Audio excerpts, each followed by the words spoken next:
Good morning, afternoon, evening, ladies and gentlemen. For those friends who are coming to my live stream, this is probably the first ever that I'm going to actually have some live people actually in my live stream.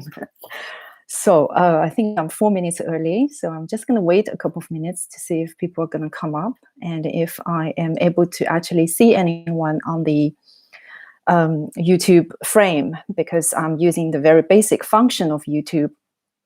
And it's basically just recording yourself, and it hasn't really got all these complicated function of being able to show your screen. Some YouTubers use more sophisticated software for live streaming, so they can do link with other people and so on. So I don't know if there are people here. So I'm just going to hang on for a minute or two before I make a start officially. So today is still Sunday, 25th of July, and it's 22 past 2 p.m. in London. So that will be 9:22 p.m. in China, because I know there are a lot of friends in China that are being very supportive of me, and really thank you. So you can actually type up your comments now. So I'm going to get really nervous this time, because I actually know there is somebody watching. So today's live stream is going to be about the decentralized finance and DeFi. From my past did I do 5 episodes? I introduced myself, what am I doing in the crypto space, some of my previous experience that I had in the crypto space, my opinion on the Bitcoin, which is obviously the foundation of everything. And I just did a very short video on Ethereum, where Ethereum is and how one should look at the competition around Ethereum and all the different chains in this ecosystem, and what one's attitude could what sort of approach people could have. So that's that. And now I think I'm just sort of moving on gradually in the crypto space to explain more from a audience of newbie kind of angle, to introduce them one by one. What is this all about? So anything I say today is not financial advice. It's only for education and entertainment purpose. And if you like my video, please jump up, like and subscribe. And you're welcome to join my Discord and follow me on Twitter. So let's get started. DeFi stands for decentralized finance, and it started probably quite early on, because I remember when I was participating in the crypto space in 2018, I actually used a decentralized exchanges then. But at the time, the protocol was very basic, and it looked just kind of a bit like the centralized exchanges, but everything was like still almost as if you're looking at a piece of picture, rather than information that flows very quickly with candle lights and K lines and everything on a centralized exchange. So at the time, it was very difficult to use. But those days was actually the starting point of decentralized finance, if you like. And decentralized exchanges, what we call DEX, DEX stands for decentralized exchanges.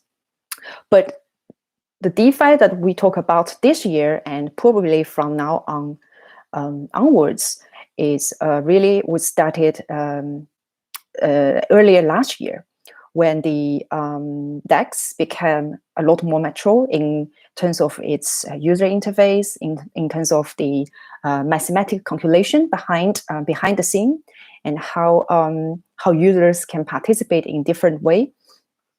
And not until summer last year, DeFi really started to booming with a couple of really critical sort of milestone projects there, which I will touch base on today. So when we participate in DeFi, if you're new to the crypto space, you would probably want to register yourself on a couple of centralized finance that allows you to buy cryptocurrencies from your fiat money, from your credit card or debit card or bank transfer. And then you would want to download a wallet. And you could download a wallet on your mobile phone, or you can download a wallet on your web browser that allows you to use ERC20. So basically, allows you to use the Ethereum network, because a lot of the tokens you're going to be using or purchasing will need to be able to transfer on the Ethereum-based wallet. And one of the most popular wallets that I would also recommend is called MetaMask. MetaMask's icon is a little fox, quite cute. And you can use IM token as well. I think a lot of my friends use IM token, and so on and so forth. Now, different chains and different projects might have their own wallet. So for example, Cosmos is probably the third time I'm mentioning this project. Cosmos has its own wallet as well, and one is called Kepler, Kepler, and that is also very useful wallet that you use on Cosmos, and all the chains runs on Cosmos hub. So we've got to sort of understand what's the wallet, what's a centralized exchanges to allow us to buy whatever we need to buy as basics. And then we move on to use DeFi, decentralized finance. So when I did a workshop a couple of weeks ago to one of our marketing agency that we work with. These are all like professionals, but they're newbie to the crypto space. So one of them asked me, okay, how does the DeFi work? What can you do? And how much it's going to cost? And a lot of us already know, especially when we are very active on the Ethereum chain, that we know that the Ethereum the gas fee gets very expensive when the Ethereum mainnet gets congested, when the network is very busy, right? I touched base on this in my last episode. I think that was episode 5 on the Ethereum. And when I explain to them each single steps you do on DeFi, like if you deposit your coins to a protocol, and if you decided to claim some of the rewards you get, or if you decide to withdraw your deposit from a protocol and move it back to your wallet, or if you decide to sell a coin or exchange a coin or swap a coin to another coin, there will always be a fee occurred, which is the gas fee that you pay as the transaction fee, like what you do in a bank. And that's the comment I get from the professionalism from the workshop. So he kind of just listened to me, and he said, oh, that's not a big difference from a centralized bank, from traditional bank legacy finance system. That's his comment. And I kind of immediately said, well, the biggest difference in the decentralized finance is actually you are going to be the bank. So DeFi enables us to be the bank. It's not like a exaggerating way of saying what it actually allows you to do. It actually does allow you to be the bank. So what does that mean? And how does that work? Because a lot of people who are even in the crypto space might not necessarily know it. They might be trading for a while, they might be hodling, but they don't actually understand the whole token economics some of the projects offer. They hardly participate in any way in voting, like vote, actually make a proposal in some of the projects you hold token with, and actually use your voting power to actually do something meaningful. I think a lot of us actually have very limited experience in that field. So when it comes to you understand the theory behind why DeFi is potentially can be so powerful, you have to understand how the traditional bank works, and how the monetary policy works in some of the DeFi projects in order to actually fully appreciate it. So that's going back to be the bank. Is that okay? In DeFi, we have a lot of different category you like. So the first one I also mentioned earlier is DEXs, right? So decentralized exchanges. So we have Curve Finance. At the moment, Curve Finance actually has the biggest TVL. TVL stands for Total Value Locked. And Uniswap was one of the very earliest one. And the biggest one was the biggest one. Now I think Curve is probably overtaking Uniswap by the data showing on DeFi Plus. And then we have SushiSwap, which is a fork copy of the Uniswap, but they are developing their own products as well and their strengths. So how do we participate in decentralized exchanges? Okay, that's very simple to understand. When you need to exchange a token to another token, instead of doing that on a centralized exchanges such as Binance or Huobi or OKCoin or Bittrex or any central exchange that you will have to pay a transaction fee when a transaction takes place, you paid fee. Instead of paying the centralized organization, you pay them via the decentralized exchanges to LP providers.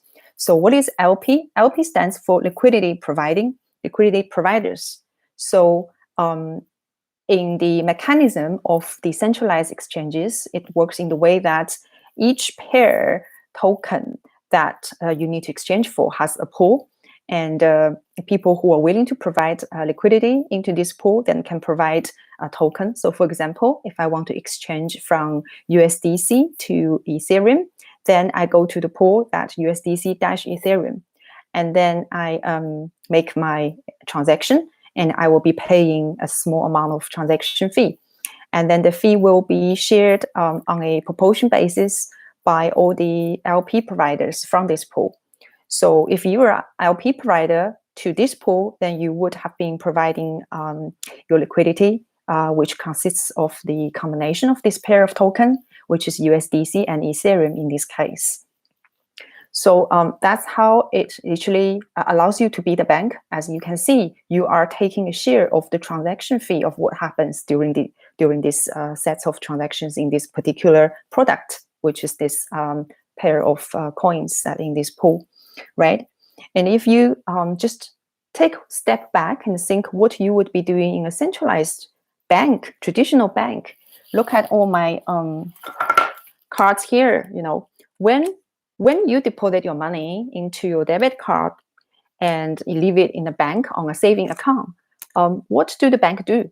You don't really know, do you? The bank might immediately use your money to provide a mortgage to another client.